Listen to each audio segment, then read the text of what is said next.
The European Internet Network brings you the news, sponsored by DHL Worldwide Express, your distribution partners.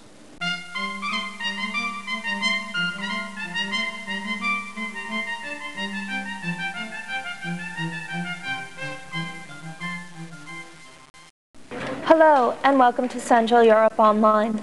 I'm Deirdre Brennan, and here are some of the stories we're following for Tuesday, June 16th. The Russian president meets with his Yugoslav counterpart. A new wave of refugees flees Kosovo. And Romanians celebrate their victory over Colombia in the World Cup.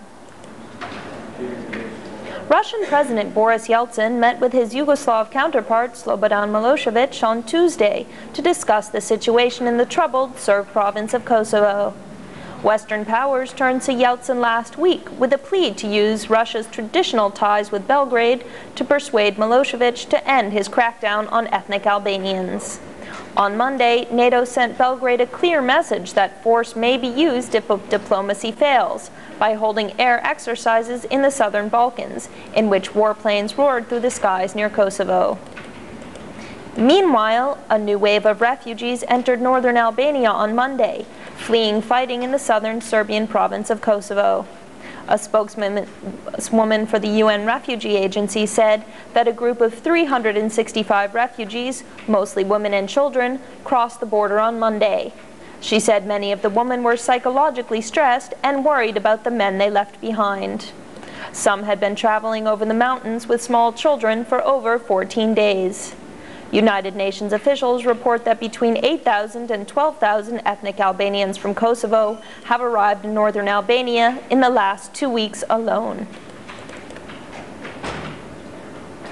Tens of thousands of Romanian soccer fans converged on central Bucharest on Monday to celebrate their team's 1-0 World Cup victory over Colombia. Crowds halted traffic in University Square, danced the traditional hora dance, and shouted praises for Adrian Eli, the player who scored the only goal of the game. Monday's crowd was the largest in central Bucharest since a mass gathering a year ago to greet U.S. President Bill Clinton.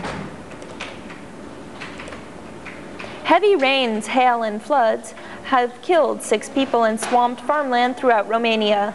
The Environment Ministry estimates that damage is in the tens of millions of dollars, with northern eastern regions the worst hit. In the past few days, 5 people drowned in floodwaters and another person was struck by lightning.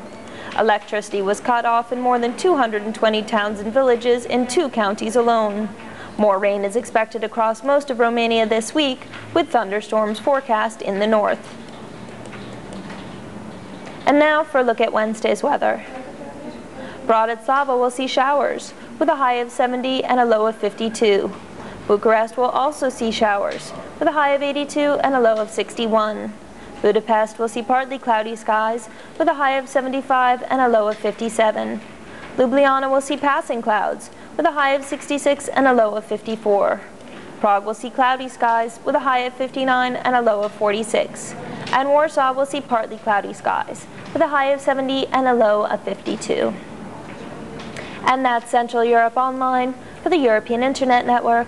I'm Deirdre Brennan. Today's news was brought to you by DHL Worldwide Express.